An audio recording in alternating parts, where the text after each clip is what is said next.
Hoje estamos num momento em que a própria gestão, a própria forma como gerimos as empresas tem que ser repensada.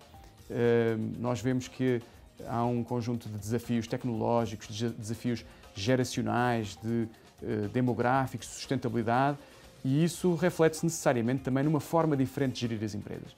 Estão chegando às empresas novas gerações que vêm com ideias diferentes, que vêm com uma maneira diferente de ver a vida profissional, que vêm com uma maneira diferente de encarar o mundo corporativo, e vemos que as organizações têm dificuldade hoje em dia ainda em acomodar essa nova visão do mundo. E outra evidência concreta dessa necessidade é a própria forma como nos organizamos, como nos estruturamos.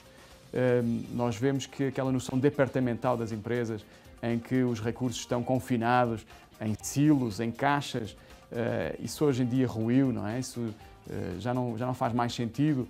Estamos num mundo em que nós trabalhamos em rede, trabalhamos em parceria, trabalhamos com organizações muito mais fluidas, muito mais desconstruídas do ponto de vista da sua estrutura, e por isso também a própria organização da empresa tem que ser repensada. No fundo, o que eu vejo é que estamos precisando, no mundo corporativo, no mundo académico, de repensar o modelo em que estamos gerindo as nossas empresas e trazer novos instrumentos, novas ferramentas e novos conceitos para poder estar respondendo de forma eficaz a este mundo em transformação.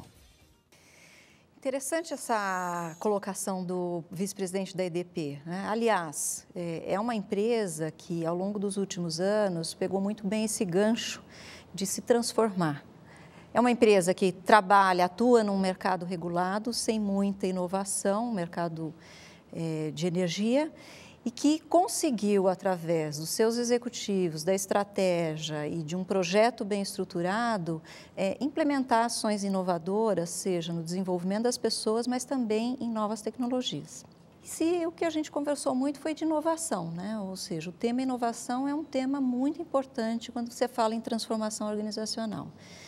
Inovação, você pode falar em relação a processos, tecnologia, maneira de pensar, novas maneiras de pensar, e trazer isso na pauta do dia a dia das pessoas. É muito mais do que criatividade, é criatividade com resultado.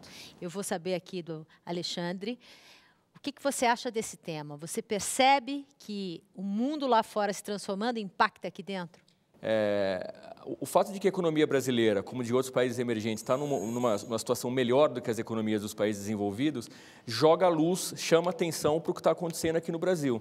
Se nós estamos procurando alguma coisa que tenha uma contribuição brasileira para essa discussão sobre o ambiente de trabalho mais contemporâneo, mais agradável, o que motiva as pessoas de uma maneira que não seja tão ligada a dinheiro, ligada à remuneração, talvez você tenha com a crise e com a emergência dessa classe média brasileira nova, um facilitador da disseminação desse tipo de prática, para o mundo eventualmente até.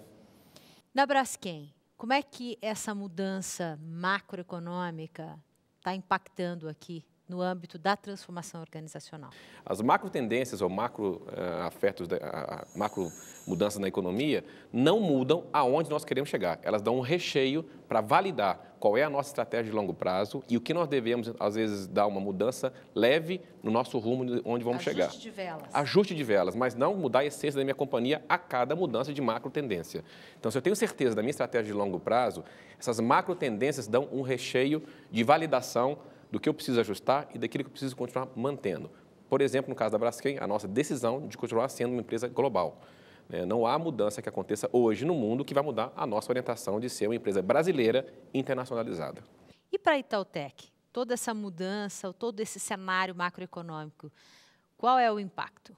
Então, esse desenvolvimento econômico do Brasil atraiu vários novos concorrentes ou empresas buscando essa perspectiva de crescimento. Isso força uma empresa como a Itautec a buscar, a se reinventar organizacionalmente, porque cria um cenário competitivo muito mais intenso e dinâmico do que há 5, 10, 15 anos atrás.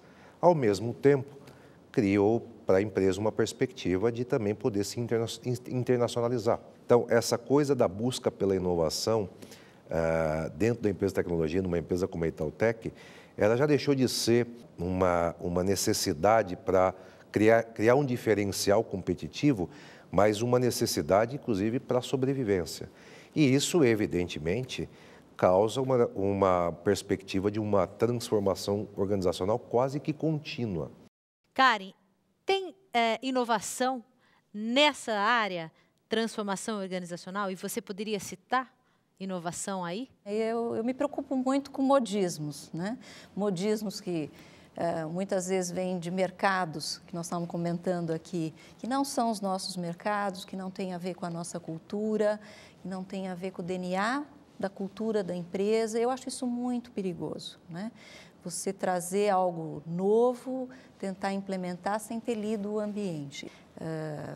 Eu tenho um foco, mas tenho que ajustar com o mercado lá fora. Mas as grandes oportunidades estão dentro da empresa, estão dentro. Ou seja, a gente foi falar lá de fora para chegar aqui dentro e perceber que é de dentro que muitas propostas vão surgir, não é? Sem dúvida. Obrigada, Karen. Bem, a gente agradece a presença de todos vocês aqui ao Plano de Voo. E, é claro, a gente espera que todo esse conteúdo que foi compartilhado aqui seja útil, relevante para o desenvolvimento das suas equipes, para o sucesso dos seus negócios. Até a próxima. Tchau!